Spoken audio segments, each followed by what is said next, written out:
नमस्कार प्यारे विद्यार्थियों। रोग वाली सीरीज चल रही थी और आज एक बहुत ही खतरनाक रोग है जिसके बारे में आप लोग देखा भी होगा और आपके घर में पशु है तो कहीं ना कहीं ये बीमारी आपको देखने को मिलेगी और ज़्यादातर भैंस वगैरह में देखने को मिलती है।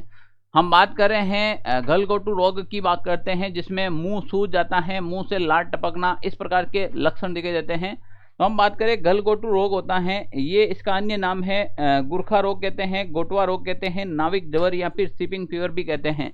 काफ़ी बार एग्जाम में ऐसे क्वेश्चन आ जाते हैं अन्य नाम से रिलेटेड, जैसे सीपिंग फीवर किस रोग को कहा जाता है, नाविक ज्वर किस रोग को कहा जाता है, गलघोटू रोग को कहा जाता है। किसे? गलघोटू रोग को। ये रोग गाय, भैंस और भेड़ में होता है, तो इनके अलग अलग प्रकार के जो कारक होते हैं रोग के। गाय के अंदर होता है वो होता है पास्चुरेला बोविसेप्टिका, भैंस के अंदर होता है पास्चुरेला बुवेलिस सेप्टिका और भेड़ के अंदर होता है पास्चुरेला ओविस। यानी कहीं ना कहीं इसके वैज्ञानिक नाम आपने देखे हैं पहले, वैज्ञानिक नाम के साथ जोड़ के आप इसको याद कर सकते हो, आराम से कर सकते हो।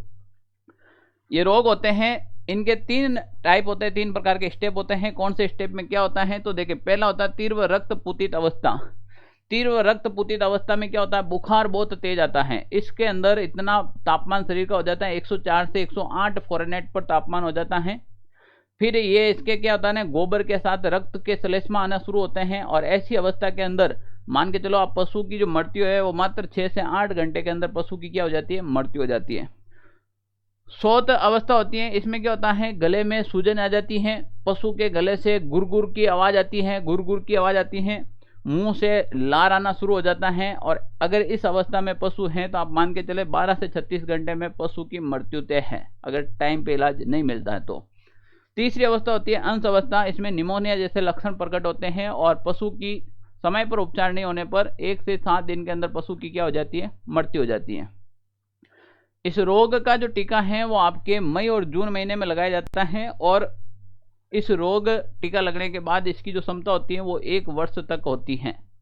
तो प्यारे विद्यार्थियों, ऐसे शॉर्ट्स के अंदर अगर आपको हमारे द्वारा दी गई जानकारी पसंद आते हैं तो आप हमारे चैनल को सब्सक्राइब कीजिएगा, लाइक कीजिएगा और शेयर भी कीजिएगा, कमेंट भी कीजिएगा। एक विशेष जानकारी, हम जब तक पशु परीक्षण के एग्जाम होंगे तब तक ऐसे शॉर्ट वीडियो आपके साथ में लेकर आएंगे, सिलेबस के साथ साथ, मॉडल पेपर के साथ साथ। ये भी चीज़ें जरूरी हैं ताकि आपको याद हो जाए। अधिक पढ़ने के लिए, विस्तार से पढ़ने के लिए हमारे पशु परिचर के नोट्स आ रखे हैं, बहुत ही शानदार धुआंधार खतरनाक नोट्स हैं जो आपको मार्केट में मिलने वाले हैं। हस्तलिखित नोट्स हैं और इस नोट्स को ऑर्डर करने के लिए आप हमारे व्हाट्सएप नंबर पर मैसेज कीजिएगा। अभी जो मैंने रोग पढ़ाया है इसकी जो PDF है आपको ऑनलाइन सारथी टेलीग्राम चैनल पर मिलेगी, इसका जो लिंक है वो हमारे डिस्क्रिप्शन बॉक्स में डाल रखा है।